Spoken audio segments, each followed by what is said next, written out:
Now, Fix the Country convener Barker-Vormawor has dared the Attorney General to follow through in his quest to prosecute him for allegedly plotting to overthrow government. He made these comments when the Tema High Court heard legal arguments on whether the youth activist should be granted bail.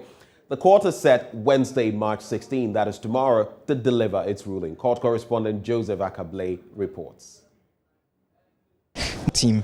For the lawyers for the Fix the Country campaign, they hold a view that he's entitled to bail as guaranteed by Ghana's constitution, and also because he's presumed innocent, and that his detention cannot be punishment for a crime that they describe as not born out of the facts that have been leveled by way of the documents that have been filed.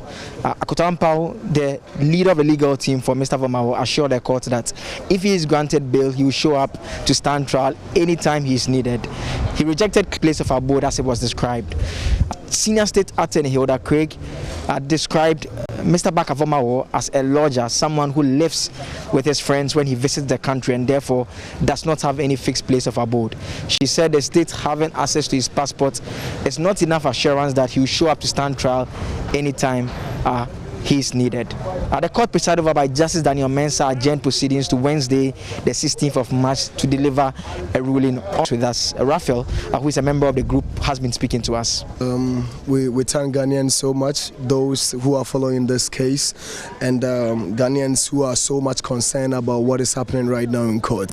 I can't prejudicial over some case pending in court right now, but what I will say is we thank the judge who sat over the case today.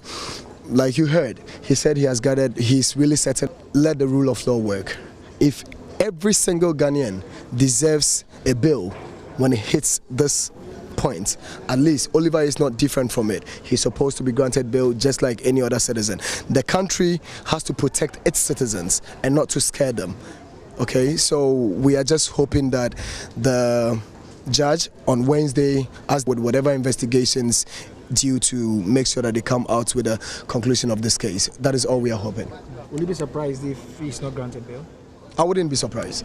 I wouldn't be surprised because it is just a history repeating itself. This happened in 1954, okay, when Nkrumah rose up fighting for this country. Okay, so it has happened. It's not only Nkrumah to be ready for all this kind of intimidations. We are ready for it. And we are going to stand firm and support Oliver till the end of this case. We are back at the Tema High Court on Wednesday, 16th March. For JoyNews, my name is Joseph Akablay.